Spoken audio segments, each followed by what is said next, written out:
Je prends le relais cette fois-ci pour vous présenter le programme qui va se dérouler jusqu'à 24 heures normalement.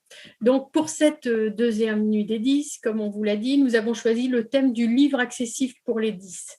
En effet, pour Bookin, organisme agréé pour l'adaptation et la transmission d'ouvrages pour les personnes empêchées de lire, comme pour la Fédération française des 10 qui défend la cause de tous les 10, dysphasiques, dyspraxiques, dyslexiques, à travers toutes ces associations, et qui de fait connaît bien le problème de la difficulté de l'accès à la lecture, ce thème s'est imposé. Nous vous proposons ce soir un programme qui prend en compte la question de l'accessibilité pour les 10 à travers des ouvrages dans tous les formats, papier, numérique, audio, et sous toutes les formes. Pour aborder ce thème, nous avons convié des intervenants et nous les remercions parce que je dois dire que quand on a lancé des appels pour des interventions, ils ont tous répondu présents immédiatement. On a eu d'ailleurs plus de demandes que de possibilités de tenir dans nos 8 heures. Et nous remercions vraiment tout le monde, on aura d'autres occasions.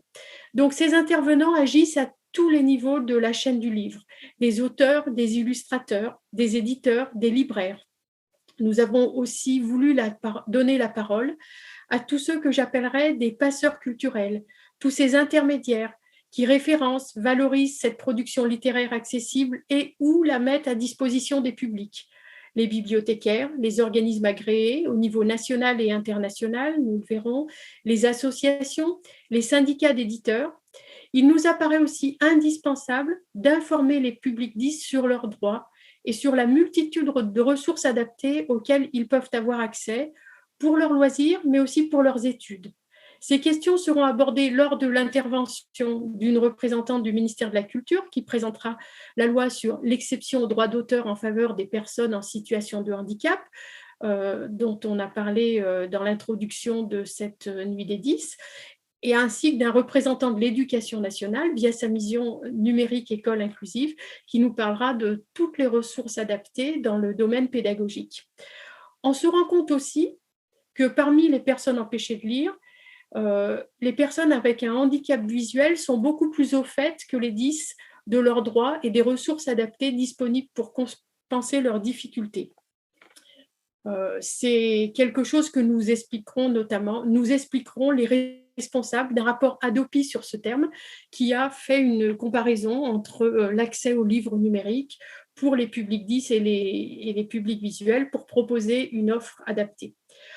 Enfin, nous avons voulu, on a mobilisé des chercheurs dans le domaine médical, dans le domaine de la psychologie cognitive ou du langage et de la communication, pour d'une part mieux comprendre les difficultés diverses que rencontrent les 10 face à l'écrit, mais aussi ce qui peut être mis en œuvre en termes d'accessibilisation, d'ergonomie cognitive, pour rendre les supports de lecture plus faciles et des supports qui permettent parfois de faciliter les apprentissages. Nous avons aussi sollicité des intervenants de la première nuit des 10 qui nous ont proposé de courtes vignettes que vous en avez vu certaines puisqu'on s'en est servi pour faire de la communication pour annoncer cette journée des 10.